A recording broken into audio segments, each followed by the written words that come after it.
Chapter 12. Snug for Winter. All through the pleasant fall weather, Laura and Carrie were busy girls. In the mornings, they helped do the chores and get breakfast. Then they filled their dinner pail, dressed for school, and hurried away on the mile walk to town. After school, they hurried home, for there was work to do until darkness came. Saturday was a whole day for busy working, in a hurry to be ready to move to town. Laura and Carrie picked up potatoes while Pa dug them. They cut the tops from the turnips and helped Pa pile them in the wagon. They pulled and topped the carrots too, and the beets and onions. They gathered the tomatoes and ground cherries. The ground cherries grew on leafy bushes. Thick on the stems under the large leaves hung the six-cornered bells, pale and gray and thinner than paper, and inside each bell was a plump, golden, juicy, round fruit. The husk tomatoes were covered with smooth, dull brown husk. When this was opened, there lay a round, bright purple tomato, larger than a ground cherry, but much smaller than the red tomatoes that openly flaunted their bright colors. All day long, the girls were in school. Mom made preserves of the red tomatoes, of the purple husk tomatoes, and of the golden ground cherries. She made pickles of the green tomatoes that would not have time to ripen before it froze. The house was full of the syrupy scent of preserves and the spicy odor of pickles. "We'll take our provisions with us when we move to town this time," said Pa with satisfaction. "And we must go soon. I don't want another October blizzard to catch us in this thin-walled little house." "This winter isn't going to be as hard as last winter," Laura said. "The weather doesn't feel the same." "No," Pa agreed. "It isn't likely this winter will be as hard, nor as soon. But this time I intend to be ready for it when it does come." He hauled the oat straw and the corn fodder and stacked them near his haystacks in town. He hauled the potatoes and turnips, beets and carrots, and stored them in the cellar of his store building. Then busily, all one Monday evening and far into the night, Laura and Carrie helped Ma pack the clothes and dishes and books. It was then that Laura discovered a secret. She was on her knees lifting winter underwear out of Ma's bottom bureau drawer, and under the red flannels she felt something hard. She put in her hand and drew out a book. It was a perfectly new book, beautifully bound in green cloth with gilded pattern pressed into it. The smooth, straight gilt edges of the pages looked like solid gold. On the cover, two curving scrolls of lovely fancy letters made the words, "Tennyson's Poems." Laura was so startled and so amazed by this rich and beautiful book, hidden there among the flannels, that she almost dropped it. It fell open on her hands. In the lamplight, the fresh, untouched pages lay spread, each exciting with unread words printed upon it in clear, fine type. Straight, thin, red lines enclosed each oblong of printing, like the treasure it was, and outside the red lines were the page's pure margins. Near the bottom of the left-hand page was a short line in a larger type. "The Lotus Eaters." "Courage" was the first word under that, and breathlessly Laura read. "Courage," he said, and pointed to the land.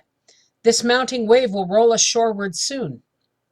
In the afternoon they came unto a land in which it always seemed afternoon.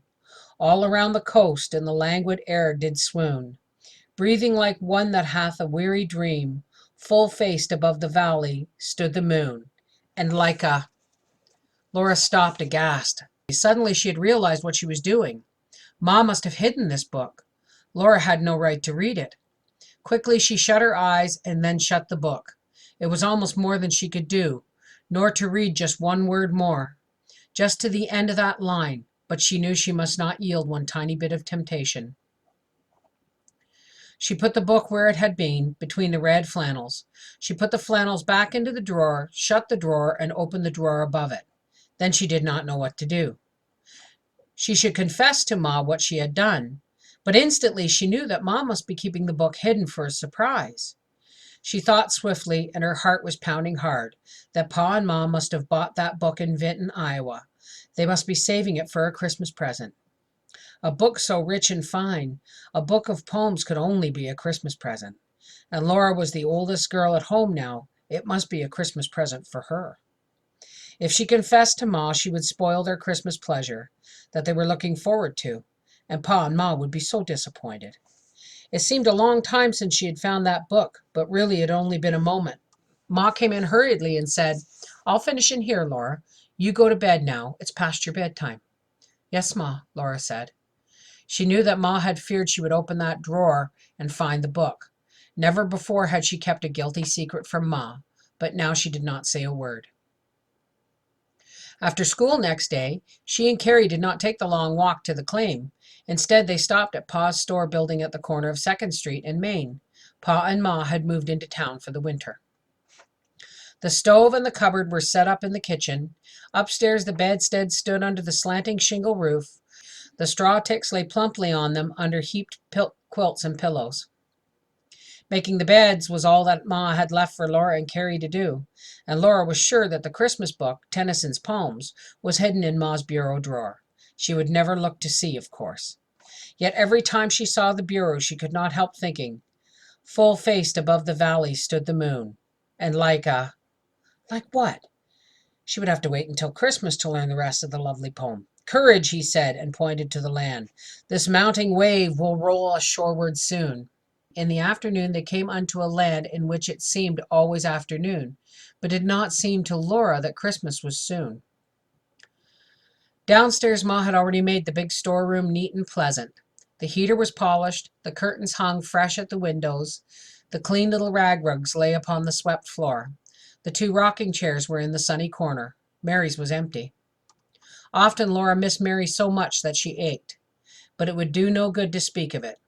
Mary was in college where she wanted to be. A teacher had written Pa that she was well and making rapid progress. Soon she would be able to write a letter. No one spoke of the emptiness they all felt now. Quietly and queerly, they went about getting supper and setting the table. And Ma did not know that she had sighed when she said, "Well, we're all settled snug for the winter." "Yes," said Pa. "This time we're well fixed for it. We're not the only ones who are ready. Everyone in town had been preparing. The lumber yard was stocked with coal. The merchants had stuffed their stores full of goods. There was flour at the mill and wheat in its bins. We will have coal to burn and something to eat all winter if the trains can't get through," Pa gloated. It was good to feel so safe and prospering, with food enough and fuel enough so that they need not dread hunger or cold. Laura missed the long pleasant walks to school and back. She had delighted in them, but now there was no hurry in the mornings, since she had no chores to do. Pa did them all, now that he had no farm work, and the shorter walk was better for Carrie. Pa and Ma and Laura were worried about Carrie. She had never been strong, and she was not recovering from the hard winter as she should. They spared her all but the lightest housework, and Ma coaxed her appetite with the best there was to eat. Still she was thin and pale, and small for her age, and spindly. Her eyes were too large in her peaked little face. Often in the mornings, though the walk was only a mile, Laura had carried her books. Carrie grew tired before they reached the schoolhouse. Sometimes her head ached so badly that she failed in her recitations. Living in town was easier. It would be much better for Carrie.